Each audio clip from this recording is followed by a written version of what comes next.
시청자 여러분 안녕하십니까? 뉴스데일리 베스트 민앵커입니다. 거짓과 진실이란 기치로 박근혜 대통령 탄핵부터 지금까지 탄핵의 진실을 밝히기 위해 오로지 한 우물만 봤던 우종찬 기자가 법정 구속됐습니다.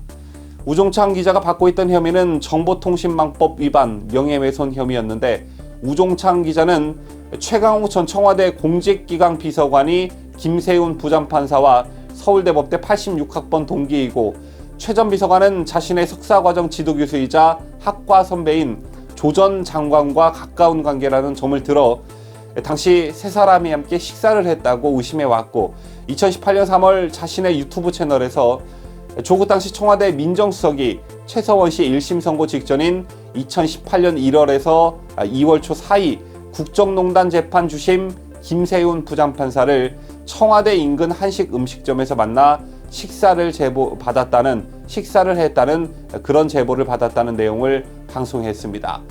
자, 이에 조국은 명백한 허위 사실로 명예가 훼손됐다며 이듬해 우종찬 기자를 경찰에게 직접 고소했습니다. 이런 과정을 거쳐 지난 17일 재판이 열리게 됐는데, 재판부는 검찰의 이 같은 공소 사실을 인정했고 우종찬 기자에게 징역 8개월 실형을 선고했습니다. 그리고 여기에 더해 충격적이게도 우종찬 기자를 법정 구속시켰습니다. 법원이 사실관계에 따른 허위사실 유포 그리고 명예훼손으로 법정 구속까지 시켰다는 소식을 들으시고 정작 적지 않게 충격을 받으신 분들이 많으실 거라 생각하는데요. 이날 재판장인 마성영 부장판사는 선고 이후로 언론인으로서 최소한 사실 확인 과정을 거치지 않은 채 허위 사실을 방송했다. 피고인에게 제보를 한 취재원을 70대 점잖고 교양 있는 어르신이라고만 하며 구체적으로 밝히지 못하고 있다 등의 이유를 들었습니다. 자, 그렇다면 마성영 부장판사 말대로 우종찬 기자가 언론인으로서 최소한의 사실과 확인 과정을 거치지 않고 그냥 세간에 떠도는 소문만으로 어디서 주워들은 말을 무책임하게 공개적으로 발언을 했을까? 자, 우선 이전부터 판사의 판결 이후에 상당한 문제점이 있습니다. 자, 앞서 말씀드린 대로 우종찬 기자는 2018년 2월 한 제보자로부터 국정농단 재판장인 김세훈과 조국 민정수석 그리고 제3의 인물인 최강욱 변호사와 함께 청와대 인근 한정식집에서 저녁 식사를 했다는 제보를 받습니다. 그 뒤 우종찬 기자는 이 제보 내용의 진위를 확인하기 위해 청와대 대변인실에 취재 협조문을 보냈습니다. 그러나 청와대는 답변을 요구한 시점까지 아무런 답을 하지 않았고, 이에 우 기자는 더 구체적인 제보를 받기 위해서 일단 제보 내용을 유튜브에 방송을 통해 공개했습니다. 자, 그때 김의겸 당시 청와대 대변인은 유튜브 방송 촬영이 끝난 시점인 2018년 3월 1일 저녁 7시 36분 취재 협조문의 내용을 부인하는 문자 메시지를 우종찬 기자에게 보내왔습니다. 그러나 우종찬 기자가 구체적으로 질의한 데 대해서 김의겸 대변인은 만남, 전화, 문자 등 어떤 형태로든 접촉한 바 없다고 한다. 아예 모르는 사이랍니다. 라는 식으로 답변한 것으로 알려졌습니다. 제2의 우 기자는 김의겸 대변인이 조국 수석에게 확인하지 않고 자의적으로 답했을 가능성이 있다고 보고 이를 다시 재확인해야겠다고 생각해 즉시 김의겸 대변인에게 전화를 걸어 구체적으로 물었으나 더 이상 답을 들을 수 없었고, 또한 조국과의 직접 통화를 원했으나 이조차도 이루어지지 않았습니다. 우종찬 기자가 사실 확인을 위해 노력한 건 비단 이뿐만은 아닙니다. 우 기자는 김세훈 판사에게도 취재 협조문을 보내 사실 확인 노력을 게을리하지 않았습니다. 우 기자는 김세훈 재판장은 서울대 법대 동문인 최강욱 변호사와 친밀한 사이라는 지적에 대해 어떻게 생각하느냐라고 물었지만 김세훈 재판장으로부터 우종찬 기자는 아무런 대답도 얻을 수가 없었습니다.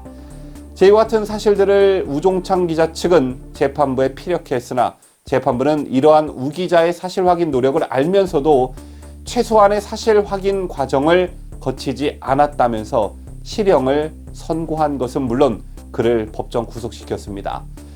같은 판결이 있었던 바로 전날 이재명 경기도지사의 대법원 판결과 오버랩되면서 이 대법원 판결의 취지와도 어긋난다는 말들이 무성합니다.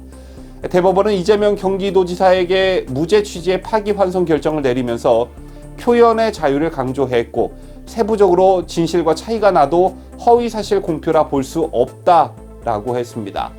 자, 그런데 제보를 받은 사실을 바탕으로 의혹을 제기했고 이 제보에 대한 사실관계 확인을 위해 할 수 있는 모든 노력을 기울인 언론인에게 내려진 형벌치고는 너무 가혹하다는 느낌을 지울 수가 없습니다. 우종창 기자에 대한 판결 전후로 또 하나 이슈가 되었던 사건이 있었죠.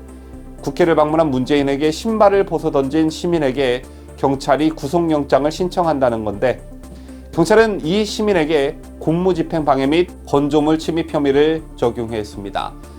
도대체 뭐가 공무집행 방해이고 시민이 국회에 들어간 게 무슨 건조물 침입인지 당최 이해를 할 수가 없는데, 물론 생명의 위협을 가할 정도의 흉기 등을 지녔다면 엄격한 잣대로 사건을 처리하는 게 맞습니다만, 하지만 단순한 항의 표현으로 신발을 던진 시민에게 짜 맞추기식 혐의를 들이대 구속영장을 청구하는 건 지나치다는 생각이 드는 건 비단 저뿐만이 아닐 거라 생각합니다. 경찰이 문재인과 관련된 사건이라 과잉 대응하는 것은 일정 부분 이해할 수 있겠으나 문재인이나 청와대가 처벌을 원치 않는다라는 말 한마디면 해프닝으로 끝날 수 있는 일입니다. 문재인 정권 출범 이후 가장 많이 사용했던 단어 중 하나가, 이들이 가장 많이 사용했던 단어 중 하나가 바로 포용이라는 말입니다. 포용국가, 포용적 성장, 포용적 복지 등등등. 그런데 진정으로 포용이 필요한 시점에서 자신을 반대하는 시민에게 포용적인 모습을 보일지 사건 발생 2, 3일이 지나도록 정화되는 말이 없습니다. 자, 그리고 엊그제 강요도 아닌 강요 미수 혐의로 언론사 기자가 구속되는 일이 있었죠. 강요 미수는 강요는 했지만 목적은 달성하지 못한 경우여서 강요죄보다 처벌 수위가 한참 낮습니다. 자, 그런데 올해 들어 강요죄를 인정해 구속된 사례는 단 한 건인데 그마저도 성범죄 관련이었고, 강요 미수로 구속영장이 발부된 건 그보다 더 적을 텐데 법조인들도 이런 사례를 알지 못한다는 반응을 보이고 있다고 합니다. 사실 영장 판사들이 발부할지 말지를 결정하는 기준은 정말 매우 간단합니다. 혐의 소명을 전제로 주거가 일정한지, 증거인멸과 도주 우려는 있는지, 그런 걸 따져서 결정하도록 되어 있는데요. 자, 그런데 본심도 아닌 영장심사에서 법원은 언론과 검찰의 신뢰회복 차원에서 영장을 발부했다고 밝혔습니다. 누가 봐도 주관적이고 또 정무적 판단을 법원이 한 것인데, 검사장 출신인 석동현 변호사는 SNS를 통해 이런 구속이유는 처음 본다며 각자 길이 다른 언론과 검찰 간 무슨 신뢰를 회복한다는 것이고 그것을 위해 기자를 구속하느냐라고 썼습니다. 뿐만 아니라 좌파 출신 진중권 전 동양대 교수도 검언유착이라는 정치적 프레임이 영장 판사의 판단에까지 영향을 끼친 게 아닌가 하는 느낌이 든다고 말했습니다. 그렇다면 앞서 말씀드린 이른바 반문재인과 관련한 사건을 대하는 태도와 친문재인을 대하는 태도는 어떻게 다를까요? 가장 최근에 있었던 사례들만 보더라도 여권 출신의 은수미, 전병헌, 이재명은 여러분 아시다시피 법원이 다 살려줬습니다. 이재명 지사의 판결에 앞서 은수미 시장의 2심 당선 무효형 판결은 대법원에서 파기됐고, 전 전 수석의 1심 실형 판결은 항소심에서 집행유예로 뒤집혔습니다. 법원은 모든 법관이 헌법 정신에 따라 독립적으로 재판을 한다고 강조하고 있지만 정치적 중립성이 깨지는 편향된 판결이 득세하고 있다는 비판 여론이 고조되고 있는데요. 대법원이 지난 9월 당선 무효형 판결을 파기한 은수미 시장 사건 판단도 논란의 대상이 되고 있습니다. 대법원이 밝힌 은 시장 사건 파기 환송의 이유는 검사가 항소장이나 항소 이유서에 단순히 양형부당이라는 문구만 기재했을 뿐 구체적인 이유를 기재하지 않았다는 것이었습니다. 하지만 법조계에서는 그간의 관례에 비춰 갑자기 엄격한 판단이 제시됐다는 지적이 나왔습니다. 실무적으로는 양형부당 문구나 단순 체크 방식으로도 법원이 직권 판단을 해왔다는 것인데, 유독 은수미 시장 판결에서만 엄격한 잣대를 끄집어냈다는 것입니다. 마지막으로 결정적인 사례 하나 더 짚어보도록 하겠습니다. 친문 무죄, 반문 유죄라는 말이 횡행하기 시작한 때가 바로 이때부터가 아닐까 싶은데, 두 대학생 단체에 대한 처분이 논란이 되었던 적이 있었죠. 문재인 정부를 풍자하는 김정은 패러디 대자보를 붙인 전대엽과 당시 나경원 자유한국당 원내대표의 의원실을 점거한 대진현에 대한 서로 다른 처분이 바로 그것이었습니다. 점거에 가담한 대진현 회원 한 명에 대해 구속영장이 청구됐다가 기각된 반면 대자보를 붙인 전대협 소속 회원들은 경찰이 CCTV로 알아낸 정보를 이용해 압수수색 영장도 없이 가택을 침입하고 전화로 국가보안법 위반이 될 수 있다며 압박 아닌 협박을 했습니다. 정치권을 비판한 대학생 집단 인점에는 차이가 없는데 처분이 완전 다른 이유가 뭐냐는 비판 여론이 형성이 됐었고 급기야 친문 무죄, 반문 유죄라는 말이 나오기까지 한 것입니다. 사법부에 대한 불신은 한 사회의 종말이 시작되는 징표라고 한 프랑스 혁명가의 데모노 발자크의 말은 사법부가 국민의 신뢰를 잃게 되면 국가가 위태로워진다는 뜻을 아주 잘 표현해주고 있습니다.